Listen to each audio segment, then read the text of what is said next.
never believed in fairy tales. Growing up, love was never a language spoken in my home. My mother, quiet and submissive, existed in the shadow of my stepfather, Richard, a man whose presence turned warmth into suffocation. He was not the kind of monster that left bruises. His weapons were words, control, and the quiet erosion of self-worth. By the time I turned 23, I had learned to live by his rules, but my spirit starved under the weight of his expectations.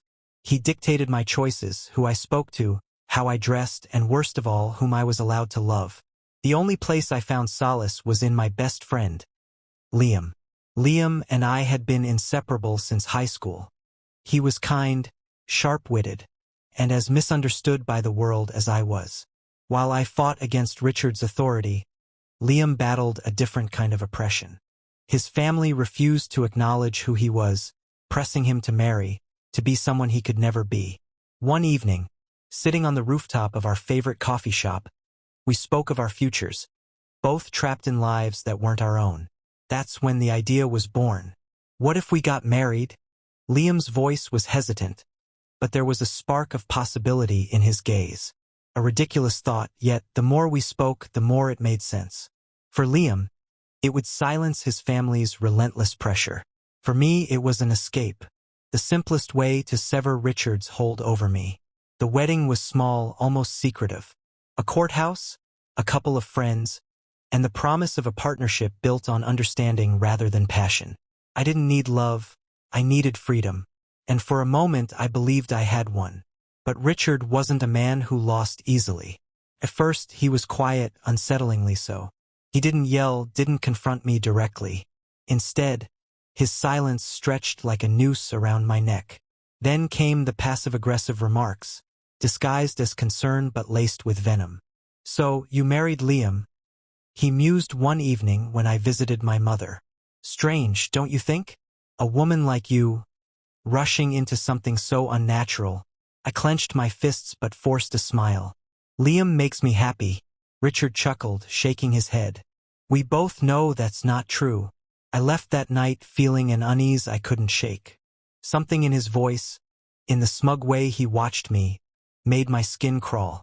I had escaped his house, but his control stretched far beyond four walls. Liam noticed my tension. "You don't have to see him anymore, he said gently. But I knew better.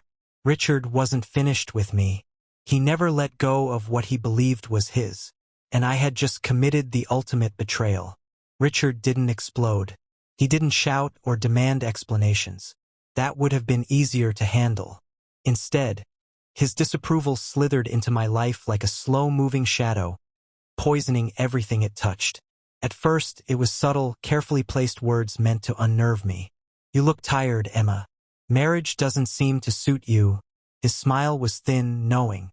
I ignored him, but the unease settled deep in my bones. Liam and I had expected resistance from our families, but I had underestimated Richard. He didn't need to yell to make me feel small. His silence did the work for him. Then came the unannounced visits. I found him outside our apartment one evening, leaning against his car, his arms crossed as if he had been waiting. "Just passing by," he said casually. "Thought I'd check on you." My pulse quickened. "You don't need to." He laughed. A soft, condescending sound. "Of course I do. Someone has to."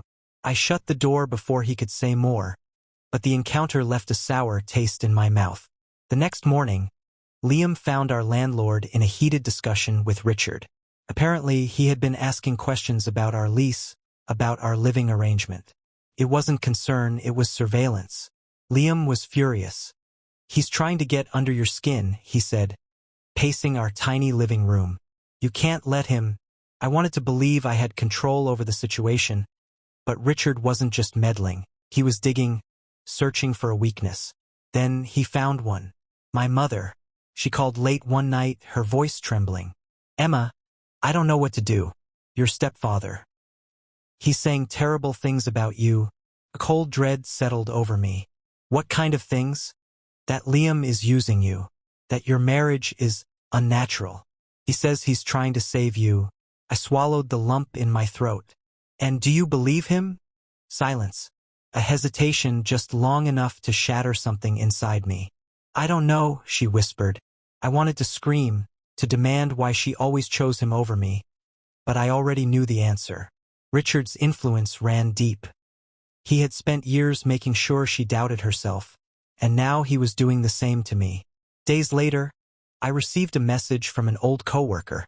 "I heard what happened. I'm so sorry." I frowned, confused, until I saw the rumors. Richard had been talking. Whispers that my marriage was a sham, that Liam was exploiting me, that I had brought shame to my family. My hands trembled as I put my phone down. This wasn't just manipulation anymore. This was war. Richard's campaign against me escalated with precision, like a slow-building storm that I had no shelter from. The rumors weren't just whispers anymore. They became walls closing in on me. I lost a freelance contract after my client, politely, suggested they didn't want to be associated with someone caught up in scandal. Friends who once smiled at me now avoided eye contact. Even Liam, always unshakable, started to feel the pressure. "He's poisoning everything," I muttered, slamming my phone onto the kitchen counter after another rejected job offer. "I can't breathe, Liam." Liam exhaled sharply, running a hand through his hair. "We can fight this, Emma.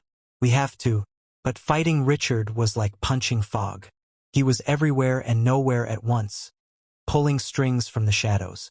Then he crossed the final line. I came home one afternoon to find Liam sitting stiffly on the couch, a letter in his hands. His face was pale, his knuckles white as he gripped the paper. "What is it?" I asked, my stomach nodding. He handed it to me without a word. I scanned the neatly typed document, an official request for a marriage investigation. Richard had filed to have our marriage annulled on the grounds of fraud. He was trying to have the government step in and erase the one thing that had given me freedom. Rage burned through me, hot and unforgiving. "He's trying to control me even now," I said, my voice shaking. "He won't stop until I have nothing left." Liam stood, his jaw clenched. Then we hit back. Legal action, restraining order, public exposure, whatever it takes. But before we could act, Richard showed up at my mother's house. I had avoided going there, knowing he was waiting, but that night my mother called in tears, begging me to come. "Please, Emma, just talk to him. He says he'll stop if you just listen." Against my better judgment, I went. I found him sitting in the dimly lit living room, his expression eerily calm.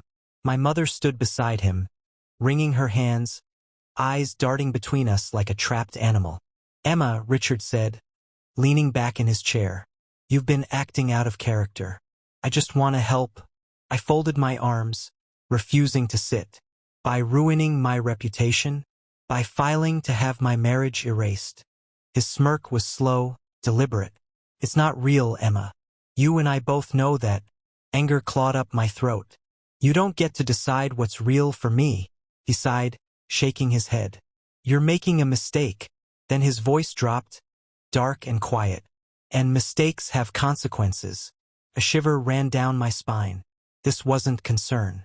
This was a warning. And for the first time I realized Richard wasn't just trying to control me. He was trying to destroy me. Richard's threat lingered in the air long after I left my mother's house.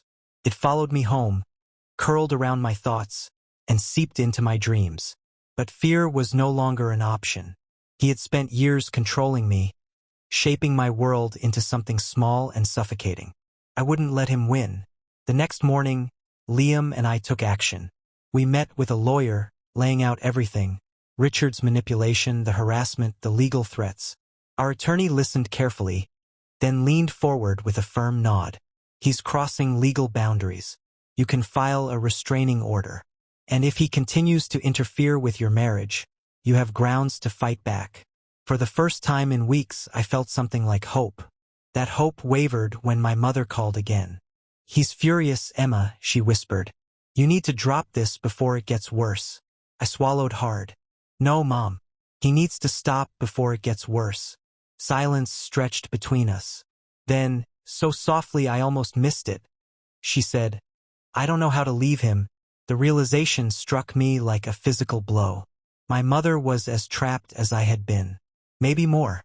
I took a breath. Then let me help you. First, she refused. But over the next few days, something shifted. Maybe it was Richard's escalating rage when he realized I wasn't backing down. Maybe it was the way I stood taller, spoke stronger. Or maybe, for the first time, she saw a way out. When she showed up at my door, a single suitcase in hand, I knew she had finally chosen herself. Richard's reaction was immediate and violent. Screaming phone calls, threats disguised as apologies, promises that he would fix everything. But I didn't answer. Neither did my mother. Liam and I moved forward. The annulment case collapsed under legal scrutiny, and with the restraining order in place, Richard was forced to retreat into silence. He was no longer a looming figure in my life, just a bitter man left with nothing to control. In the quiet that followed, I found something I never expected: peace. Liam and I remained partners in our own way. Not in love, but in something equally strong: friendship, loyalty, an unbreakable bond. We had saved each other in different ways. One evening, as we sat on our apartment balcony, Liam turned to me with a small smile. "Do you regret it?" I thought about the pain, the fear, the battle it took to get here. Then, I thought about the freedom, the life I had built with my own choices. "No," I said, watching the city lights flicker in the distance. "I finally feel like I belong to myself, and that, more than anything, was worth the fight."